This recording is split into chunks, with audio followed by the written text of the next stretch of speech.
Yo! What's up mga G? Ako nga pala si OGEG. At welcome sa ating bagong episode na Kwentong Rapper. Disclaimer lang, ang mga karakter at istorya na matutunghayan ay katang-isip lamang.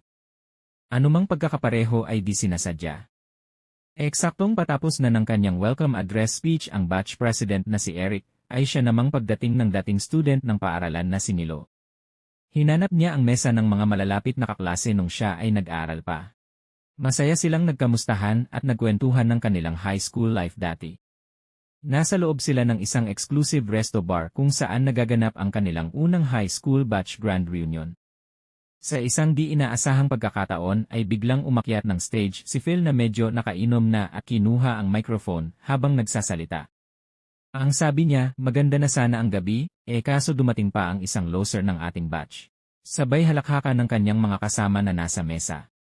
Silang lahat ay miyembro ng kanilang grupo na mga bully sa paaralan. Ang kanilang mga pamilya ay kilala at maimpluwensyang mga tao sa lipunan.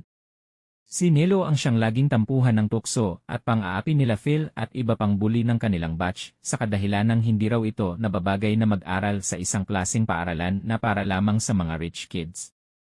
Kaya lang naman nakapasok si Nilo sa ganoong paaralan dahil inirekomenda siya ng kanyang guro sa elementarya na mag-apply bilang isang working scholar dahil nakitaan siya nito ng potensyal. Dugtong pa ni Phil, itong baduy na rapper daw ay sikat na, wala akong paki. Di naman namin trip ang mga walang kwenta mong kanta. At sigurado ako kaya ka nahuling dumating nag-commute o naglakad ka lang papunta dito dahil wala kang pamasahe. At yang suot mong damit ay hiniram o kinuha mo lang kung saan. Ganito palagi ang kanilang sinasabi kay Nilo kahit noong sila ay nag-aral pa. Lalong lumakas ang tawanan at sigawan ng mga kagrupo ni Phil pagkatapos niyang sabihin yon. Ang ibang kabatchmates nila ay hindi natuwa sa mga pinagsasabi at inasal ni Phil sa mga sandaling iyon.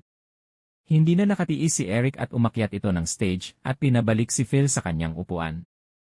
Sumunod na umakyat si Nilo sa stage upang magsalita at ipagtanggol ang sarili sa mga panghihiya na ginawa sa kanya ni Phil at ng grupo nito. Sa isip niya ito na ang tamang panahon para gumanti sa mga pangungutya sa kanyang pagkatao. At nagsimula nang magsalita si Nilo.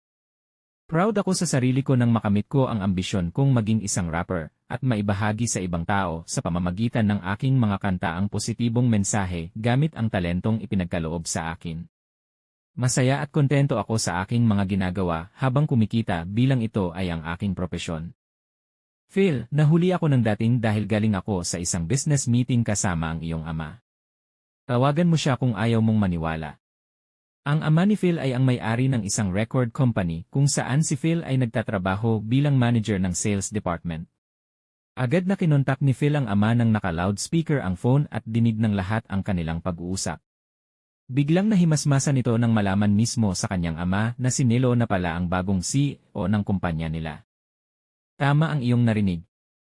Bumili ako ng malaking shares sa kumpanya at inappoint ako ng mga directors bilang chairman at ang goal ko ay mag-discover ng potential artists para pasikatin at magtagumpay sa negosyo. At bago ako bumaba sa entabladong ito ay nais ko kayong i-welcome sa aking resto bar. Ang lahat ng foods at drinks ay libre lahat. Sana ay mag-enjoy tayo sa ating reunion. Nasurpresa ang lahat sa mga revelasyong ibinunyag ni Nilo. Pero marami ang natuwa sa tagumpay na kanyang natamasa. May kasabihan tayo na success is the best revenge.